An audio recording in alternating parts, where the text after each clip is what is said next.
Essa aula que você está prestes a assistir é uma das aulas do nosso curso completo de estatística para análise de dados do zero ao avançado. E se você então quiser ter acesso a aulas completas, aprofundadas, ter todo o material, tira dúvidas comigo, inclusive projetos para serem aplicados que replicam a vida real para você colocar no seu portfólio, o link para você conhecer mais sobre esse curso está na descrição. No mais, te desejo uma excelente aula.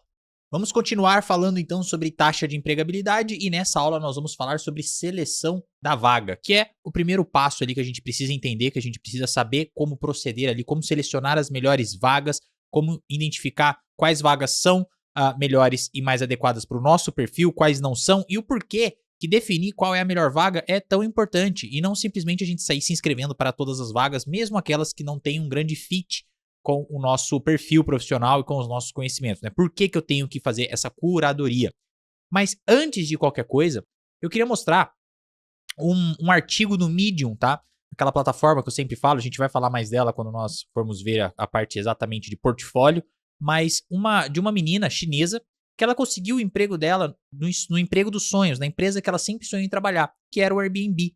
E ela conta isso, lógico que o artigo está em inglês, né? Aqui tá de forma traduzida, como conseguir um emprego de cientista de dados na empresa dos seus sonhos. E aí ela conta a história dela. E eu quero compartilhar um pouco da história dela, porque é bem interessante. Ela comenta sobre algumas coisas que realmente, o que ela fez, como ela passou na jornada. Então, eu quero mostrar aqui esse artigo, vou até colocar aqui na tela agora, e ler só uma coisa para a gente entender exatamente o que quer dizer taxa de empregabilidade e como isso funciona na prática. Então ela está aqui explicando a razão pela qual ela escreve esse blog, né? De novo, é um artigo no Medium, depois você pode ler ele inteiro, obviamente a gente não vai ver ele inteiro aqui, mas ela estava aqui dizendo que no passado ela queria entrar, ela sempre quis trabalhar no Airbnb.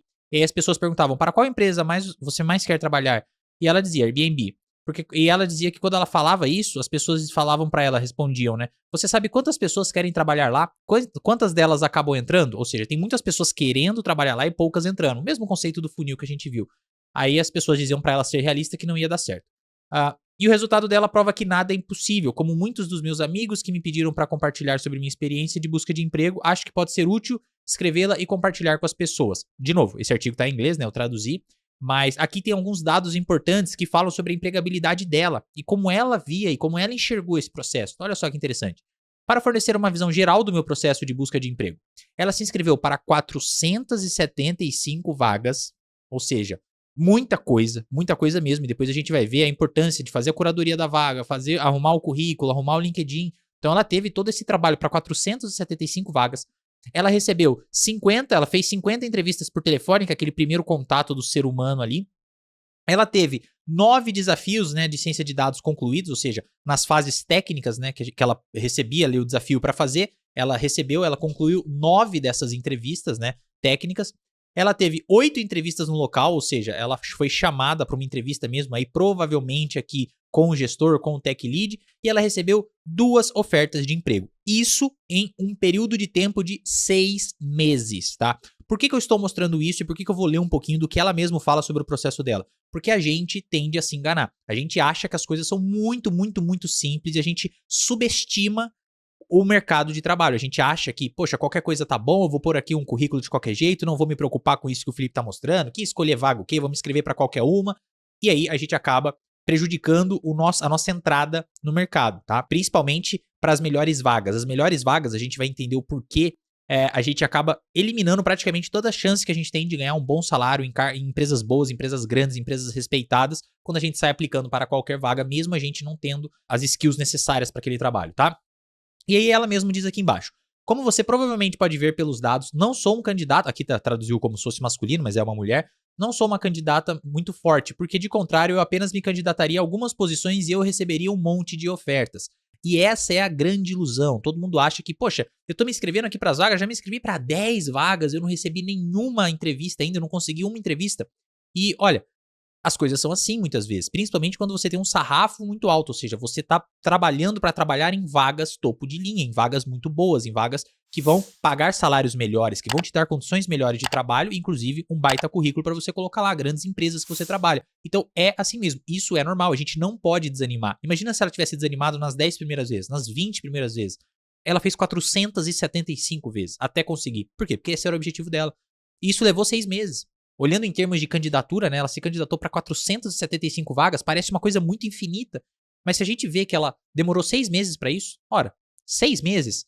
Será que é tanto tempo assim? Daqui 6 meses você está trabalhando na empresa dos seus sonhos, no caso dela do Airbnb, no seu caso pode ser a Microsoft, pode ser... E aí, em 6 meses você conseguiria, estudando e trabalhando, um cargo desses, por que não? Por que você não conseguiria? Será que 6 meses é uma coisa tão longa assim? E tem uma outra pergunta, será que a nossa jornada precisa ser tão longa assim? E eu já respondo que pode ser que não. Isso vai depender de algumas coisas, que é inclusive o que a gente vai ver aqui. Ela disse, sim, eu costumava... Sim, ela era fraca, né? Ela era uma candidata fraca. Eu costumava ser do tipo que é de candidato que desperdiça o tempo dos entrevistadores, ou seja, ela se inscreve, ela tá dizendo aqui o porquê ela teve que se inscrever para tantas vagas e conseguir somente 2 ofertas de trabalho, porque ela se candidatava, ela era fraca, ela não tinha os skills necessários para aquelas vagas, mas ela se inscrevia mesmo assim. Felipe, essa é uma boa estratégia? Nós vamos ver que em alguns momentos não, tá? A gente vai ver que não é uma estratégia tão boa assim. Não significa que você não precisa aplicar 400 vezes. Significa só que você fazer os entrevistadores perderem um tempo com você, porque você não é preparado para estar ali, isso pode causar alguns problemas sim, tá? Mas quem você era meses atrás não importa. O que importa é quem você está se tornando, ela coloca aqui.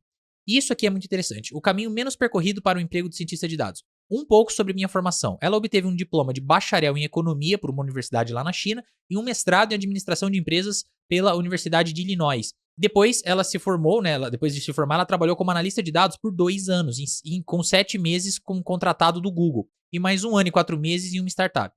Meu trabalho era principalmente escrever consultas SQL, e aqui é uma outra coisa que eu quero chamar a atenção. Veja que eu falo da importância do SQL. E ela era analista de dados, inclusive ela foi analista de dados do Google.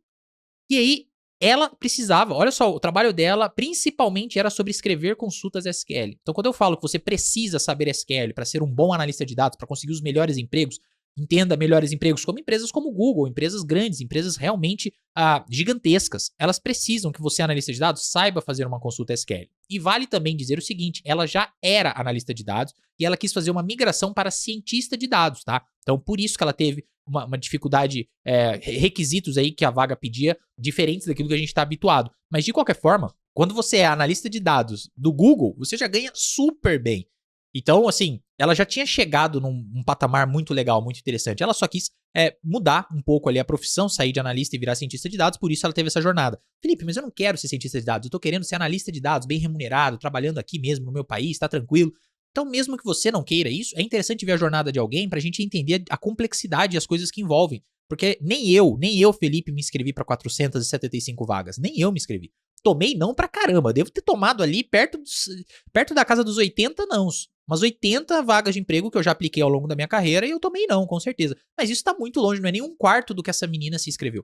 Então ela tem uma experiência, ela tem a experiência de perseverar pra conseguir aquilo que ela quer. Ela queria ser cientista de dados no Airbnb, pois ela é cientista de dados no Airbnb. Então ela conseguiu chegar lá, tá? Isso, a história é mais importante do que exatamente os detalhes, tá?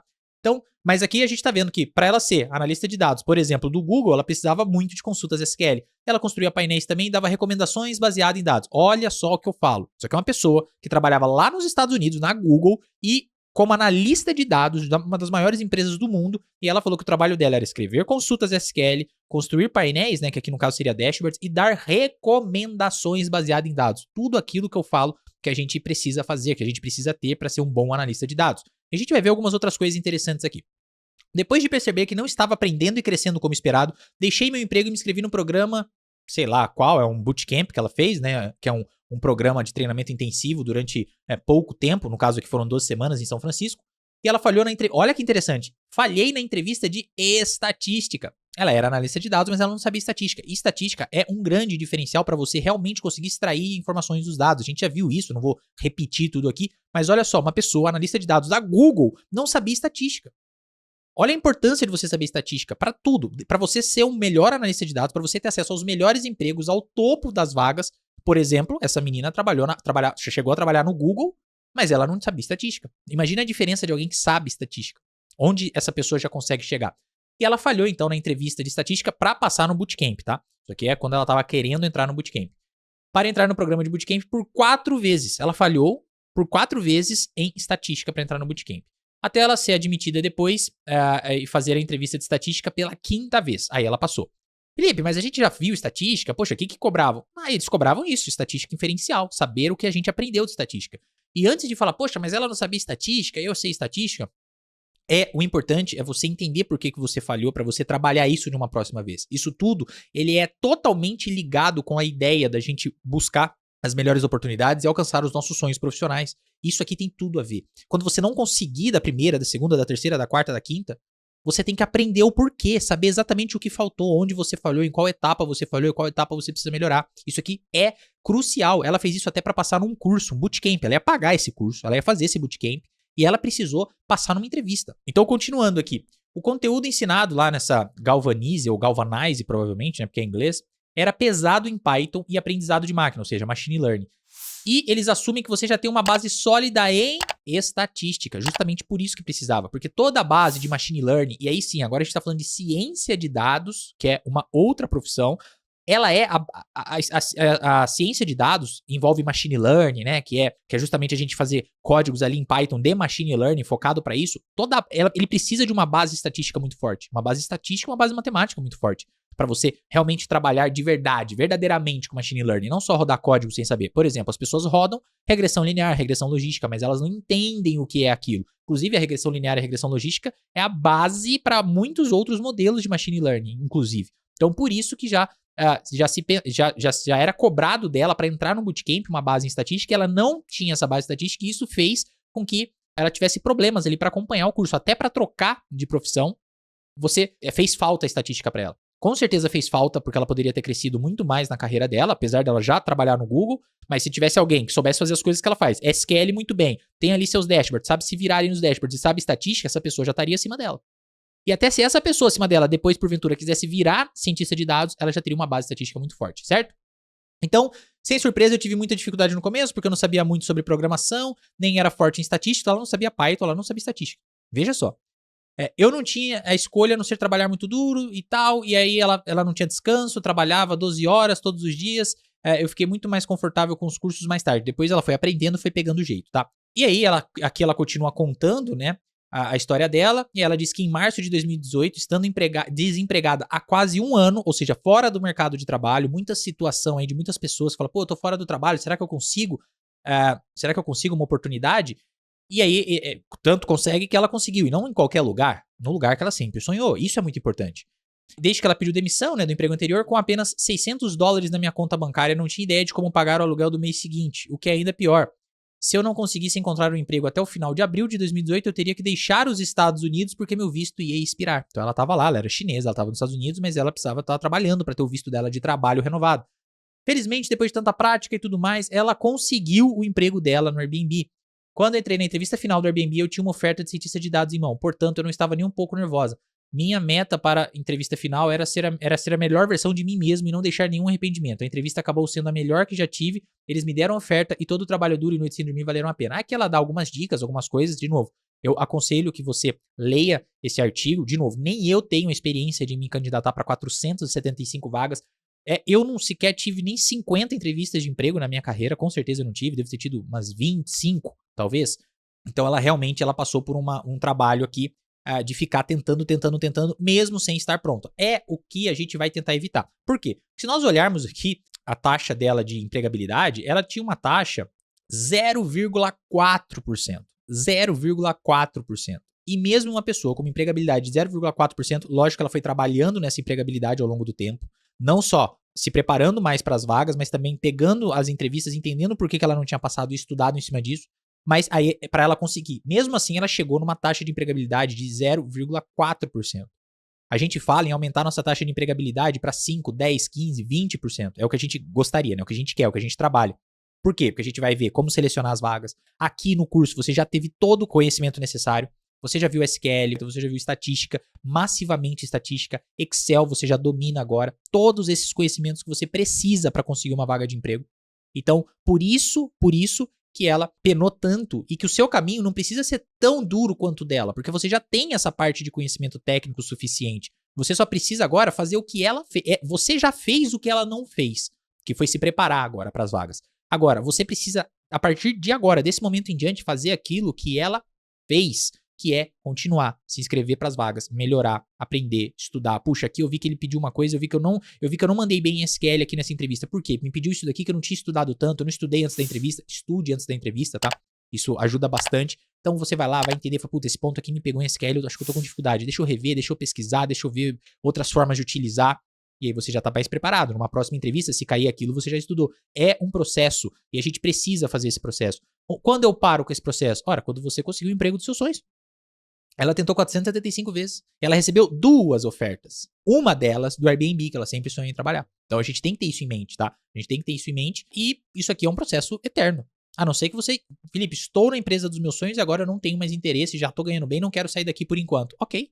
Então agora você pode relaxar um pouco, certo? Voltando então para a nossa aula, que nós já vimos sobre taxa de empregabilidade, o quanto isso é importante, a nossa intenção é justamente aumentar a nossa taxa de empregabilidade, que diz respeito a sairmos daqui, da vaga que a gente se inscreveu, até aqui, que é a oferta, né? Oferta. Então é isso que a gente quer trabalhar, a gente quer melhorar essa taxa aqui.